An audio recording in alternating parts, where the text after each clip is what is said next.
4장 1절에서 10절입니다. 야고보서 4장 1절에서 10절입니다. 374페이지 신약성경 함께 읽겠습니다. 시작. 너희 중에 싸움이 어디로부터 다툼이 어디로부터 나느냐. 너희 지체 중에서 싸움은 정욕으로부터 난 것이 아니냐. 너희는 욕심을 내어 얻지 못하여 살인하며 시기하여도 능히 취하지 못함으로 다투고 싸우고 너희가 얻지 못하면 구하지 아니하기 때문이요. 구하여도 받지 못하면 정욕으로 쓰려고 잘못 구하기 때문이라. 가난한 자들아 세상과 벗된 것이 하나님과 원수됨을 알지 못하느니라. 그런즉 누구든지 세상과 거시기하고자 하는 자는 스스로 하나님과 원수되는 것입니다.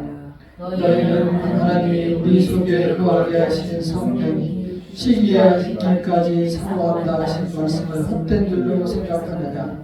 그러나 더욱한 은혜를 주시나니 그러므로 일렀을 하나님이 교만한 자를 물리치시고 겸손한 자에게 은혜를 주신다 하였느니라. 그런즉 너희는 하나님께 복종할지어다. 마귀를 대적하라. 그리하면 너희를 피하리라. 하나님을 가까이 하라. 그리하면 너희를 가까이 하시리라. 죄인들아 손을 깨끗이 하라. 두 마음을 품은 자들아 하나님만 순결하게 하라. 슬퍼하며 애통하며 울지어다. 너희 웃음을 애통으로 너희 즐거움을 근심으로 바꿀지어다. 주 앞에서 낮추라. 그리하면 주께서 너희를 높이시리라. 요즘에 산천을 바라보면 최초의 동산, 에덴 동산은 어땠을까라는 생각을 종종 하게 됩니다. 거기에도 지금과 같은 나무들이 있었을까? 아니면 과일만, 과수나무들만 있었을까? 또 사철 푸른색만 있었을까? 아니면 우리처럼 사계절이 있었을까? 그리고 봄에는 꽃이 피고 가을에는 이렇게 결실을 거두는 것일까? 많은 생각을 하게 됩니다. 그리고 더군다나 동산 한가운데 두었던 그 선악과는 얼마나 아름답고 얼마나 탐스럽기에 하와는 쉽게 하나님의 약속을 저버릴 수 있었을까? 이러한 생각도 하게 됩니다. 이제 그 동산에, 아름다운 동산에 아담 혼자 잠들어 있을 때에 하나님께서 아담에게서 갈빗대 하나를 취하셔서 거기를 살로 메우고 하와를 만드셨습니다. 그 하와를 처음 아담에게 데려왔을 때 아담이 뭐라고 했을까요? 그것이 모든 사람, 모든 인류의 최초의 사랑의 고백이라고 합니다. 아담이 하와에게 말했습니다. 너는 내 뼈 중에 뼈요, 살 중에 살이로다. 최초의 시이기도 합니다. 너는 내 뼈 중에 뼈요, 살 중에 살이로다. 자, 옆에 계시는 분들을 향하여 내 뼈 중에 뼈요, 살 중에 살이로다. 시작. 내 뼈 중에 뼈요, 살 중에 살이로다. 네, 분명히 고백했습니다. 뼈 중에 뼈요, 살 중에 살이로다. 그러나 이런 참 아름다운 사랑의 고백은 매우 잠시였습니다. 매우 잠시였고 누가 거기에 끼어들었습니까? 사탄이 끼어들었습니다. 사탄이 하와에게 찾아갔습니다. 마음이 약한 여자에게 찾아가서 묻습니다. 하나님께서 이 동산에 있는 모든 실과를 먹지 말라고 했더냐? 그러니까 대답합니다. 모두는 아니고 이거 하나만 먹지 말라고 했다. 먹으면은 성령 아니고 먹으면은 죽을까 하노라. 이렇게 대답을 했어요.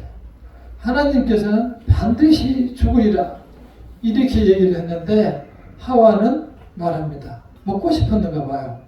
죽을 수도 있다. 이렇게 대답을 합니다. 그 틈을 이용해서 사탄이 다시 이야기합니다. 아니다. 만약에 그걸 먹게 되면 눈이 밝아져서 하나님처럼 모든 지식과 선악을 알게 된다. 하나님의 수준에 이르게 된다. 그 말에 번쩍 귀가 뜨였습니다. 사람이 모든 만물 중에서 가장 뛰어난 영물입니다. 하나님의 형상을 닮았기 때문에 사람이 가장 뛰어난 영물이에요. 그래 이제 그 위에는 하나님뿐이 안 계신 거예요. 이제 내가 하나님의 자리로 가면 끝인 거예요. 그래서 내가 하나님보다 이길 수 있다고 생각을 하는 거죠. 그래서 많은 종교들이 태어납니다. 그것을 먹는 순간 이제 어떻게 되었습니까? 하와가 이 그 선악과를 따먹는 순간 아담과 같이 먹고 주었는데 옷이 벗은 것을 깨닫게 됩니다. 하나님처럼 지혜가 많아지고 하나님처럼 능력 있는 그러한 사람이 되는 것이 아니고 이제 아담과 하와는 갑자기 보이지 않던 벗고 있던 몸과 추함이 드러나기 시작했고 그 사람들은 놀래서 이제 숲속으로 숨었습니다. 누가 있는데 숲속으로 숨겠습니까? 그렇게 두려움에 휩싸이면서 인류가 시작이 됩니다. 그 후로는 그들이 낳은 자식들이 큰아들이 작은아들을 돌로 쳐 죽이는 사건이 발생하죠. 이렇게 먹음직스럽고 보암직스럽고 정말 보기에도 먹으면은 지혜롭게 할 만큼 탐스러웠던 그 사과, 선악과 결국은 그 아름다운 눈에 보기에 아름다운 그 정욕의 느낌이 결국은 사람을 타락하게 만들었습니다. 오늘 하나님께서 주신 말씀이 바로 그것입니다. 탐심, 탐욕, 정욕 이 세 가지를 합한 쾌락. 이 본래의 뜻이 여기에 나와 있는 성경에 나와 있는 정욕이란 본래의 뜻이 우리말로 쾌락에 가까운 뜻입니다. 이 쾌락이 결국은 우리를 이 세상에서 온통 끌고 다니며 힘들게 만듭니다.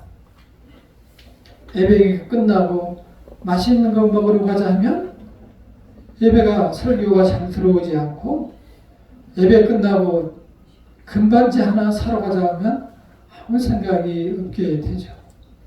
그리고 좀 더 하나님과 가까운 힘들린 사람에게 가서 기도하자. 영빨이 있는 사람한테 가서 미래에 대해서 이야기를 들어보자. 타로하는 사람에게 가서 미래를 좀 궁금하니까 알아보자. 이러한 생각을 하며 세상에서 방황하며 살아가게 됩니다. 야고보서 사도를 통해서 하나님께서 우리에게 묻습니다. 너희들의 시기와 다툼이 어디에서 나느냐? 정욕에서 난다라고 말하고 있습니다. 우리는 어떻게 이 정욕을 이기며 세상을 살아갈 수 있을까요? 온통 정욕으로 물든 이 세상을 어떻게 우리가 하나님의 자녀로 지키면서 살아갈 수 있을까요? 우리는 먼저 한번 생각해 보도록 하겠습니다.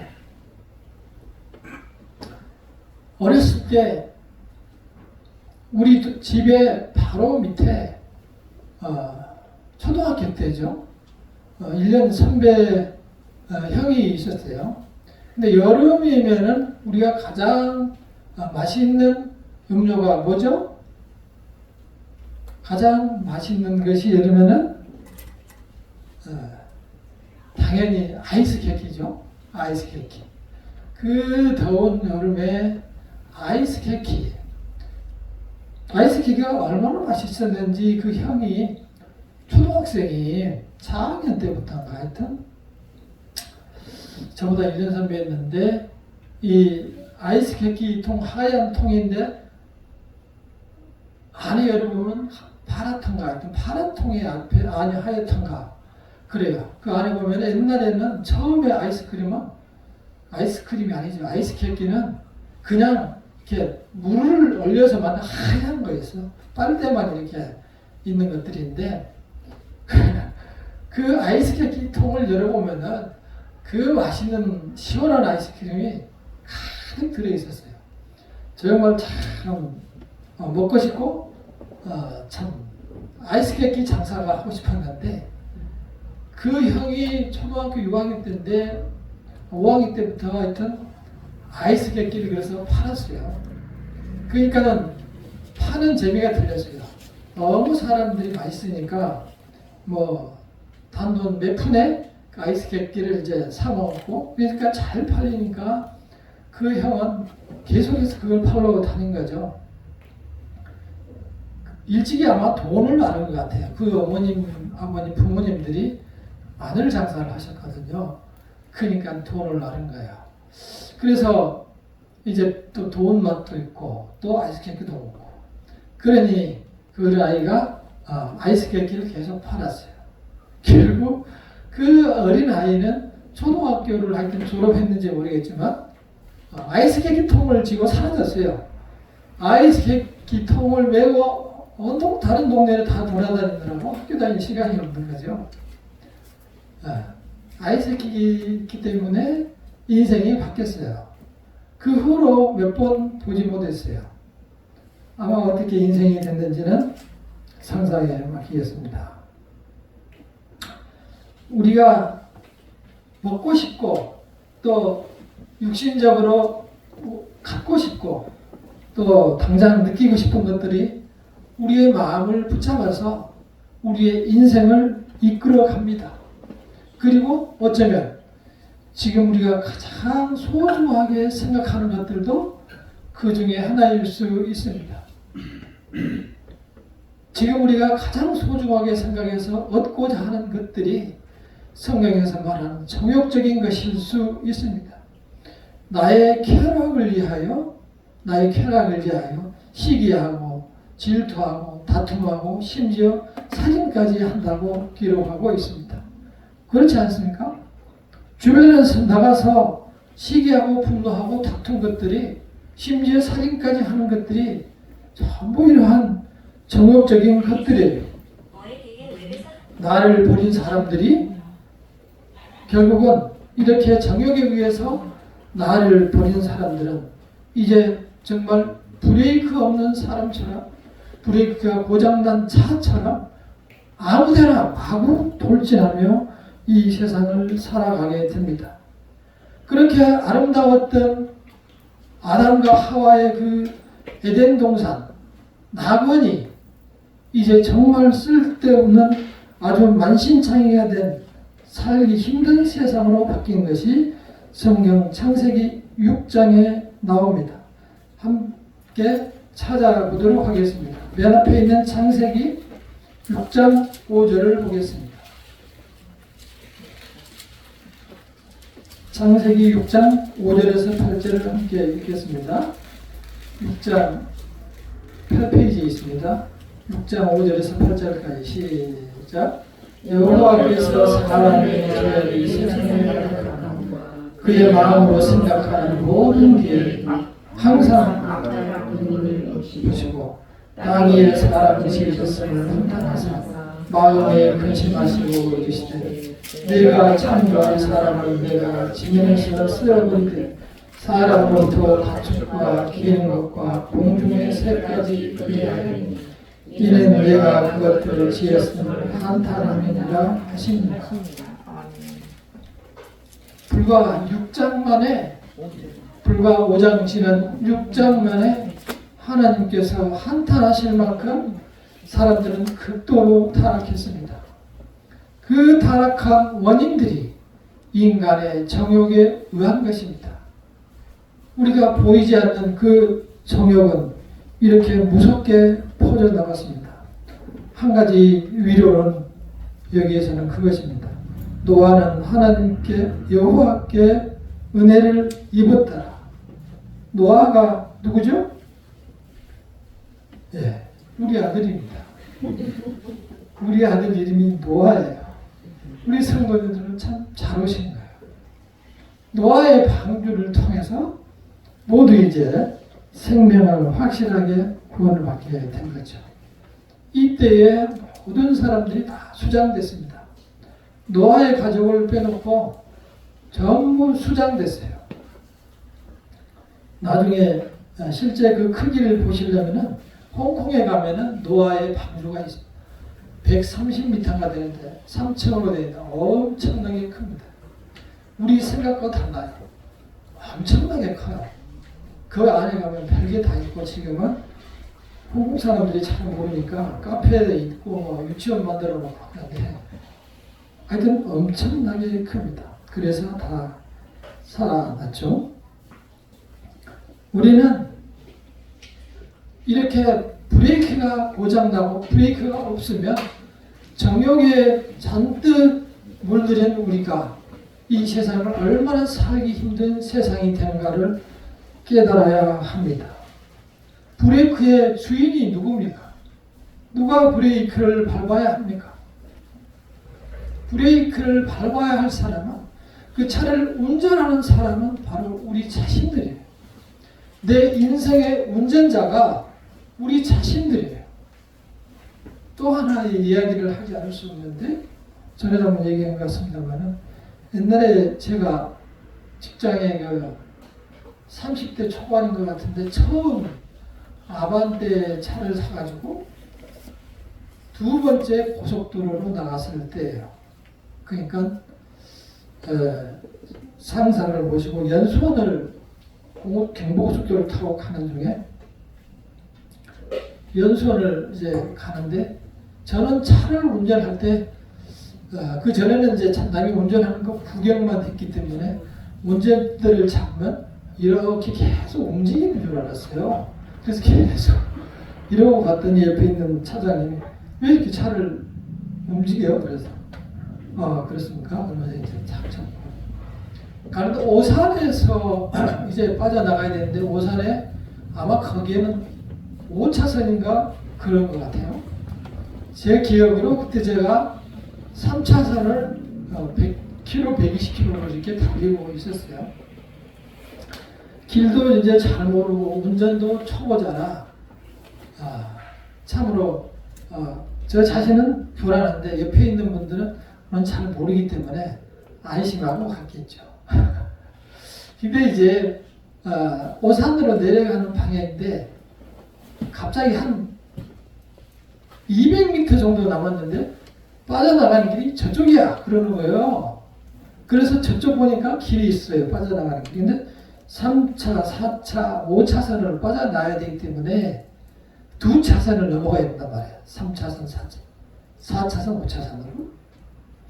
그러니까 저는 차선 더 가서 다시 돌아가도 되는데 윗사람을 태우고 있기 때문에 빠져야 돼. 그러길래 갑자기 여기에서 팍 이렇게 틀으니까 엄청 이제 밟은 속도가 가속도가 있어서 빨리 이제 저쪽으로 빠져나가게 된 거죠. 얼마나 빠른 속도로 갔든지 이제 3차선, 그러니까 4차선, 5차선에 있던 차들이 저 때문에 뒤를 따라오죠. 딱 그쪽으로 빠져버리고 왜냐하면 제가 차가 이렇게 가버리니까 그걸로 사고 안 나면 빠질 수밖에 없었다는 거죠. 몇 개 차가 그걸로 빠져나가고 저는 너무 세게 밟기 때문에 저쪽으로 확 부딪히려고 하는 것을 벽이 있으니까 다시 반사적으로 반대방으로 확 틀었죠. 그랬더니 이쪽 낭떠러지 이쪽으로 이쪽은 낭떠러져 있었어요. 그쪽으로 떨어지기 직전에 그 고속도로에서 옆으로 이렇게 딱 세워가지고 섰어요. 대단하죠? 네. 이제 섰는데 너무 놀랬죠. 운전도 처음입니다. 그래서 제가 얼른 내려서 어떻게 했을까요? 저는 내 차가 고장 났나 안 났나. 이 차가 이렇게 됐으면 원래 차 똑바로 세워야죠. 예, 차를 그래서 옆에 있는 분이 차 세워 그렇게 차를 다시 올라가서 이제 옆으로 이렇게 세웠었던 적이 있습니다. 저 때문에 본의 아니게 옆길로 빠져나온 사람들은 나와서 담배를 피우고 있었습니다. 얼마나 놀랐는지 기억이 아직도 생각이 납니다.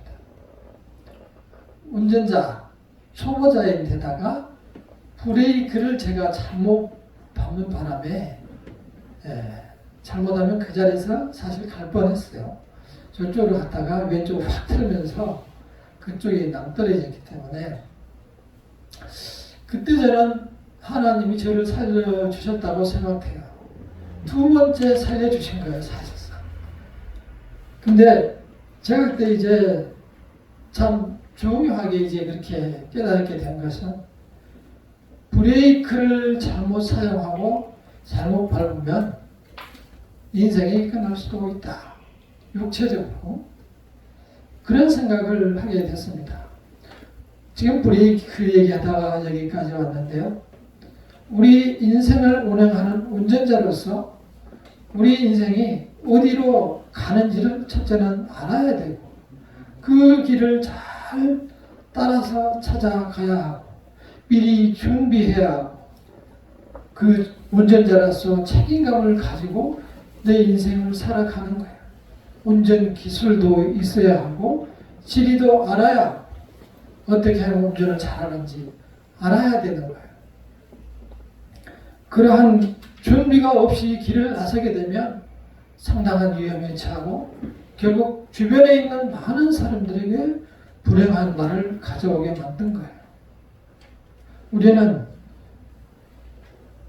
내 육신이 아닌 마음의 브레이크인 이 정욕을 잘 사용하셔야 인생에서 성공하고 인생을 행복하게 살아갈 수 있습니다.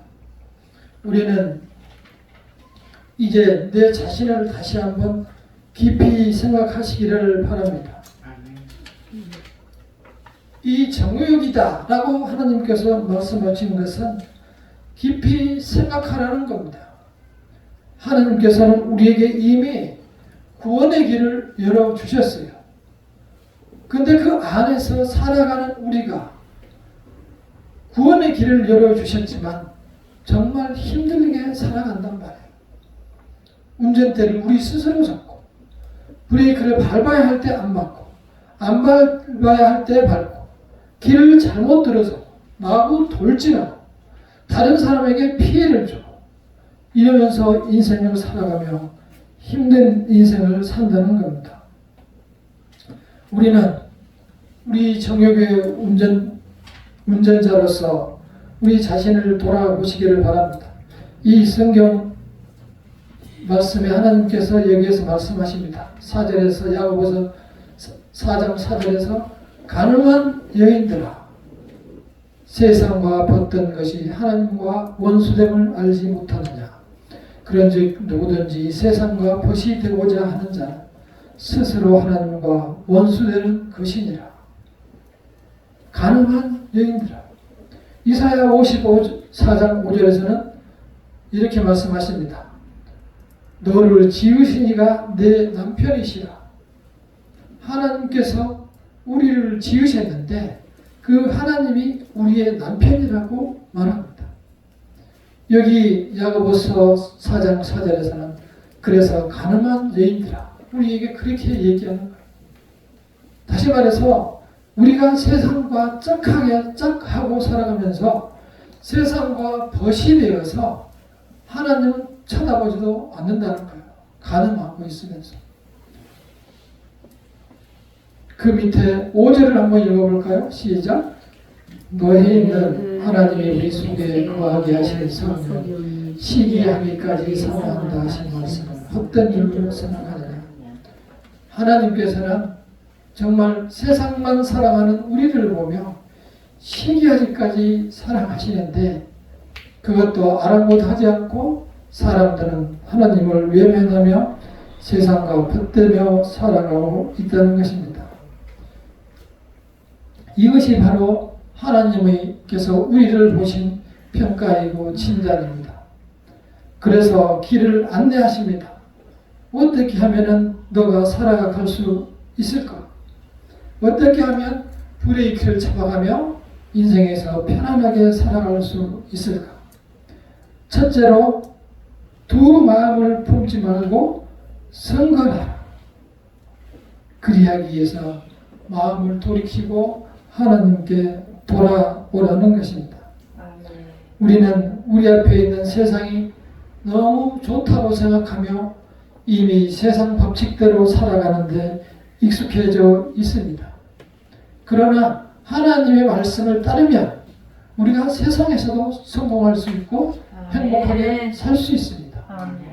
분명히 말씀합니다. 겸손하라. 나를 낮추라. 그리하면 하나님께서 높이시리라. 그 유명한 고대 교부 어거스틴에게 제자가 물었습니다. 인생의 덕목 세 가지를 말씀해 주세요. 더 깊게 사는 인생을 세 가지 말씀해 주세요. 라고 말하자 어거스틴이 대답했습니다. 첫째는 겸손이다. 둘째는 겸손이다. 셋째는 겸손이다. 그 유명한 어거스틴 성자가 겸손을 세 가지를 말하라니 모두 다 겸손이라고 말했습니다. 이 세상에서도 우리가 우리 자신을 낮추면 충분히 성공할 수 있습니다. 왜냐? 하나님께서 이렇게 약속하셨기 때문입니다. 10절을 함께 읽어보겠습니다. 시작. 주 앞에서 낮추라. 그리하면 주께서 너를 높이시리라. 주 앞에서 우리 자신이 하나님 앞에서 낮추라는 거예요. 하나님께 낮추지 못하면 세상에서 낮추지 못합니다.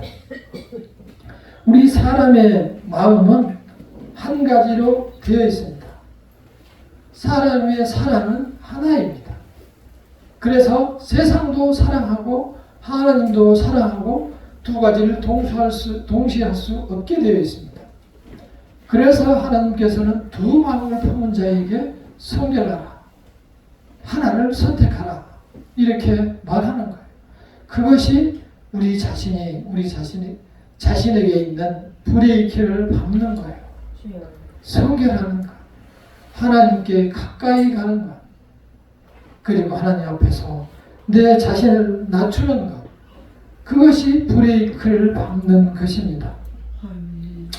우리가 내 자신의 주인으로서 성공하는 인생을 상상하고 그것을 위해서 살아가십니까? 우리는 이 말씀을 기억하시기를 바랍니다. 이제 말씀을 줄이겠습니다. 지금까지 살아온 인생을 돌아보십시오. 대부분이 욕망을 향하여 내 자신의 정욕을 향하여 돌진하며 살아왔을 것입니다. 어쩐지 인생이 피곤하고 힘들지 않았습니까? 성경의 말씀대로 정욕을 향하여 사는 것은 시기와 다툼과 분노와 살인과 모든 것이 가득 찬 세상입니다. 틀림없습니다. 그러니 둘 중에 하나를 선택해야 합니다. 그것이 우리로 하여금 행복한 길입니다. 먼저 하나님을 선택하시면 하나님께서 축복을 허락하십니다. 우리가 충분히 그러고도 살아갈 수 있습니다. 조윤발 배우가 믿는지 안 믿는지는 모르겠습니다만 그 유명한 그 배우가 돈도 엄청 많죠. 오늘 신문을 보니 지하철을 타고 다니고 추리닝을 입고 슬리퍼를 신고 평소에 그러고 다닌다는 거예요. 그리고 자기가 뭐 8천억인가요? 전체를 다 사회에 기부하겠다고 이미 공언을 했어요. 우리가 그 돈 가서 나도 1억만 좀 달라고 하고 싶지만 그런 사람을 보면 왠지 딴 사람 같은 느낌이 드는데도 그런 사람이 있어요. 그래서 우리는 하나님께서 주신 말씀이 공연한 말씀이 아니라는 것을 생각하셔야 합니다. 이 가을은 사색의 계절이기도 하고 책을 많이 읽는 계절이기도 합니다. 하나님의 말씀을 읽으시기 바랍니다. 저는 설거지할 때 하나님의 말씀을 많이 듣습니다. 우리 매일 읽는 성경 있잖아요. 설거지할 때는 마음도 깨끗해지고 또 맑기 때문에 아주 말씀이 잘 들립니다. 설거지를 제가 아주 잘합니다. 신청을 해달라고 하는데 신청하는 사람이 없어요. 저는 설거지하면 이렇게 그릇이 이렇게 손이 딱 뒤로 잡아도 잡힐 만큼 깨끗하게 해드립니다. 시켜서 설거지하는 게 아니고 제가 그냥 하는 거예요. 이 얘기는 반드시 해드리고 싶습니다. 보송보송하게 설거지를 잘합니다. 이 독서의 계절에 또는 사색의 계절에 정욕을 통제하라. 정욕의 브레이크를 밟아라. 이 말씀을 마음에 새기며 다시 한 주일 강도 승리하는 성도님들 되시기를 간절히 축원합니다.